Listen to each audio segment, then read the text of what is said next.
Okay, so this is lecture 6 of basic calculus 1.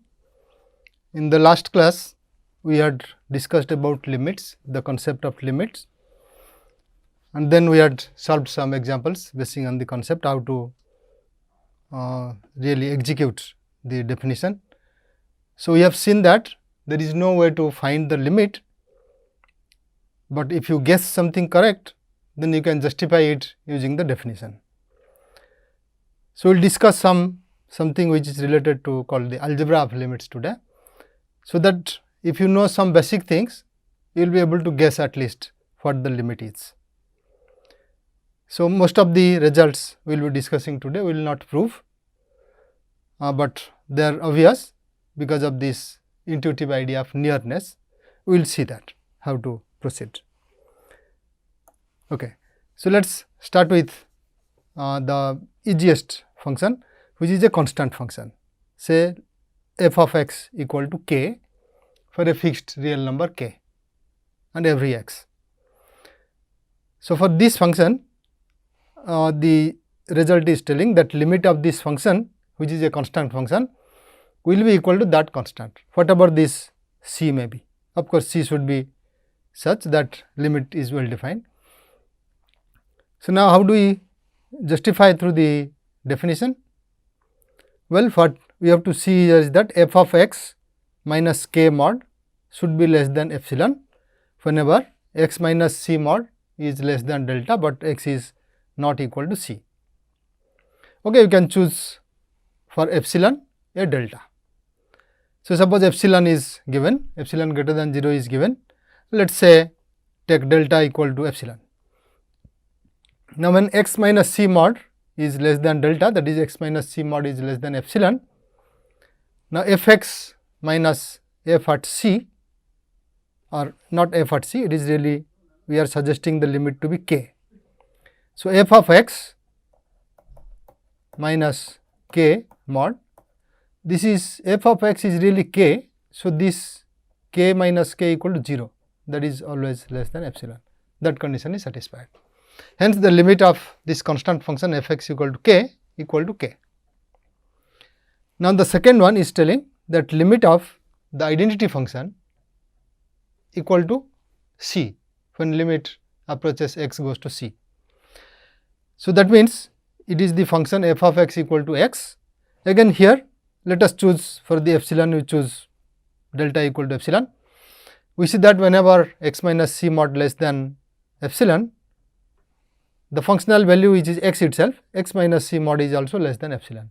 Hence, limit of x is equal to c.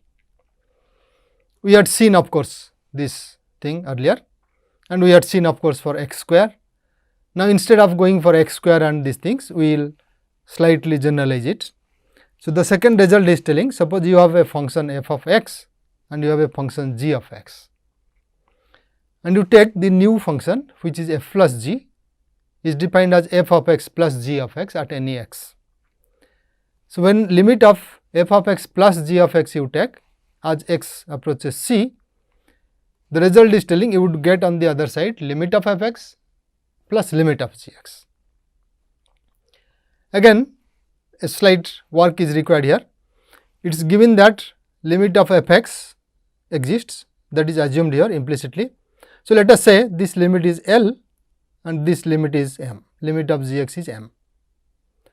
Now, it is given that for any epsilon greater than 0, there is a delta, let us call delta 1, such that whenever x minus c mod is less than delta 1, x not equal to c of course, you would get f x minus L mod less than epsilon. Similarly, for the function g of x. So, let us say we want to prove that limit of f x plus g x equal to L plus m, given these other two facts, that limit of f x equal to L and limit of g x equal to m. Okay. So, let epsilon greater than 0 be given. Now, what happens? Let us consider epsilon by 2.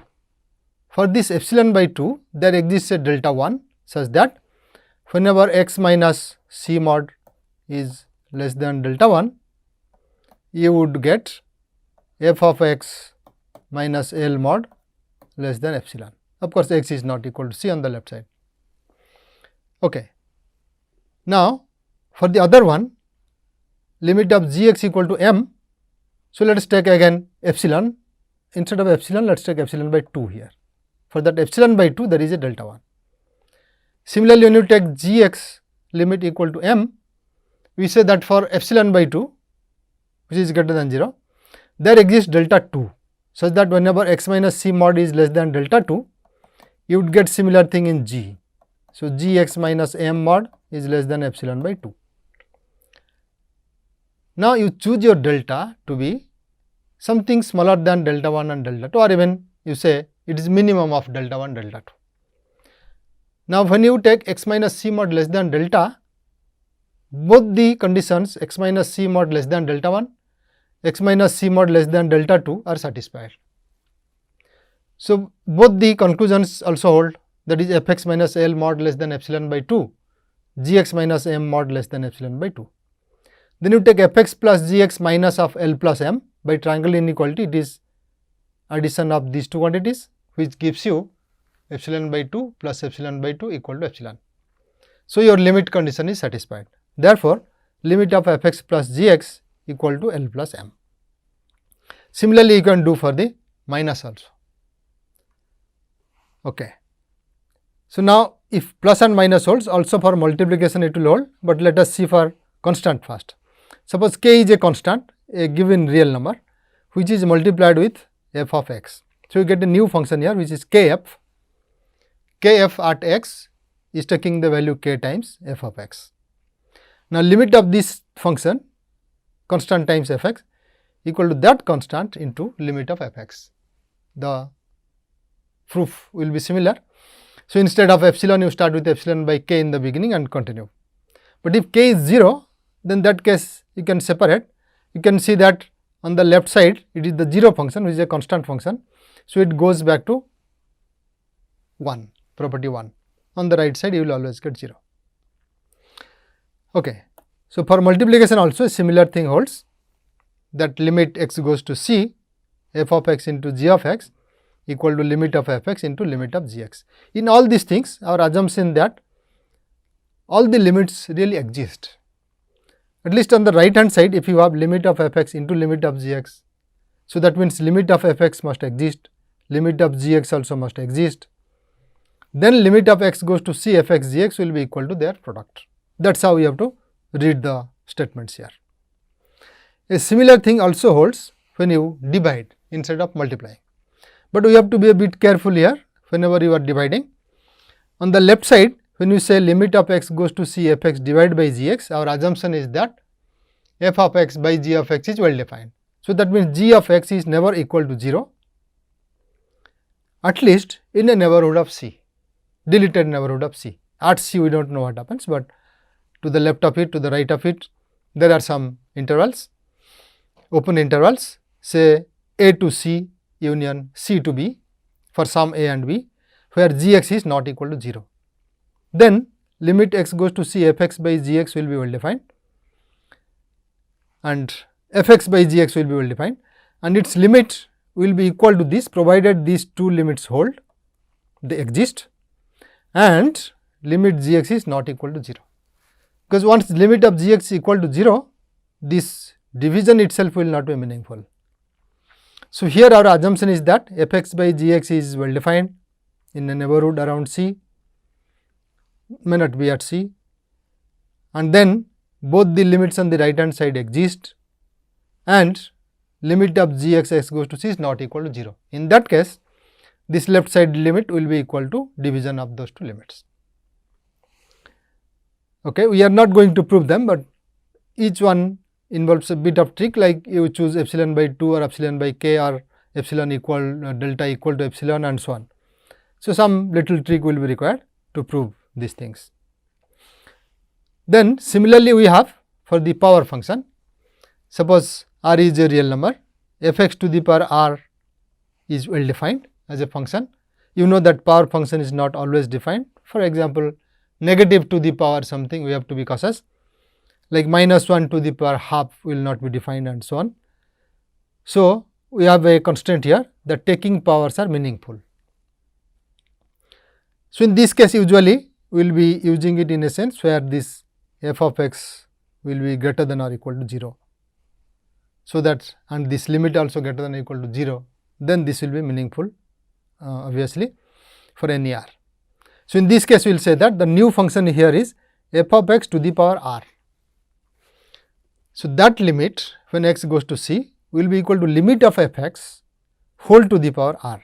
So, it is we have to read it carefully, this whole to the power r. This is how it will be provided the limit exists. That is, with plus minus you can take the limit in obvious way, with constant multiple you can take, with multiplication you can take, with division you can take, with power also you can take. That is what these results are telling. Now, the other one says that the limit whenever exists is really unique. So, you cannot have two limits of the same function as x goes to c.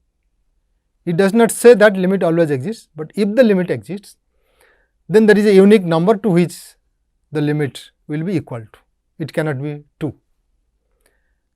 This is, of course, we always assume that this is so, that is why we say the limit and so on, but it has to be proved, and proof is not very difficult here.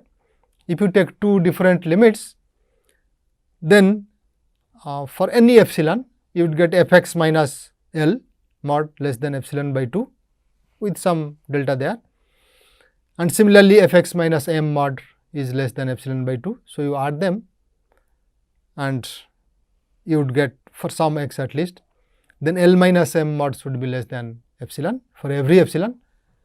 So, we recall that how to prove equalities through inequalities. Since for every epsilon L minus m mod less than epsilon, L must be equal to m. That is how the proof will go, but we are not worried about the proof now. We should see that the limit must be unique. That is why we can say the limit as x goes to c. Okay. So, what it says, there is some constraint about this division. It said suppose limit of g x equal to 0 and limit of f of x by g of x exists. It may be equal to 0 or anything, but it is a real number. It exists means it is a real number. If this is a real number and limit of g x equal to 0, then limit of f x must be equal to 0. So, if you look at 5 and 4, it will be coming from there immediately, because limit of g x you can write as limit of f x by g x multiplied by limit of g x. So, limit of g x equal to 0, therefore, limit of f x must be equal to 0. But if you look at it another way, it gives some more information, though it is very obvious. It says suppose limit of f x by g x exists and limit of g x equal to 0, then it is not possible that limit of f x can be a non-zero number. On the other side, if limit of f x is a non-zero number and limit of g x equal to 0, then limit of f x by g x cannot exist. It will not be a real number. Okay. As you see, it is 0. So, that means g x becomes very small. So, f x by g x becomes very large, either with plus infinity or towards minus infinity. That is why it does not exist. That is what it says. So, in this form it is easier to remember and use, that if limit of f x by g x is a real number and limit of g x equal to 0, then limit of f x must be 0 also, and it is easy to see from the properties 4 and 5 also. Okay. So, let us go to another two very special properties which are very helpful in most of the theoretical problems and even computation of limits in very particular cases where we do not have direct weights. So, the first one says about domination, that suppose f x is less than or equal to g x for all x around c. So, this is what it means. Around c means some open interval a c which is to the left of c, some open interval to the right of c, it is c of b, c is excluded. We could have taken really around c means an open interval a to b, but we do not need c to be included here. So, even if c is not included, it is fine. So, that means f of c can be equal to g of c provided they are defined, that is allowed. Even greater than that, that is also allowed, does not matter for us. So, suppose f x is less than or equal to g x, then it says limit of f x will be less than or equal to limit of g x. The other conditions are just preliminary things which are in the background, like f and g be functions whose domains include this, that is around some c, it is well defined, then both the limits should exist, then after that of course. So, basically it says if f of x, suppose this is f of x and this is g of x. So, f of x is less than or equal to g of x everywhere, okay. F of x is less than or equal to g of x. Then it says that f x limit as x goes to c and g x limit as x goes to c are comparable. In the sense the same inequality holds, f x is less than or equal to g x. So, it says suppose f x is less than g x, do not conclude that limit of f x will be less than limit of g x. We will see an example for that. It does not say that, it only says that if f of x is less than g of x, forget less than or equal to, suppose it is less than strict, then also it is less than or equal to.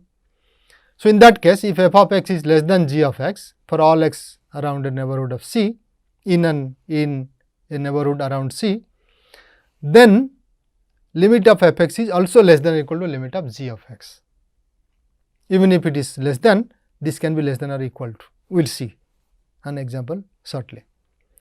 So, do not conclude that is less than means it will be strictly less than, it can be equal also, but once it is less than or equal to, this is also less than or equal to. So, intuitively it is obvious, because if g of x is lying always above this, it can happen that this also possible, right, like here this is also possible, at c we do not need it. So, in that case limit can be equal also or limit will be less. Okay.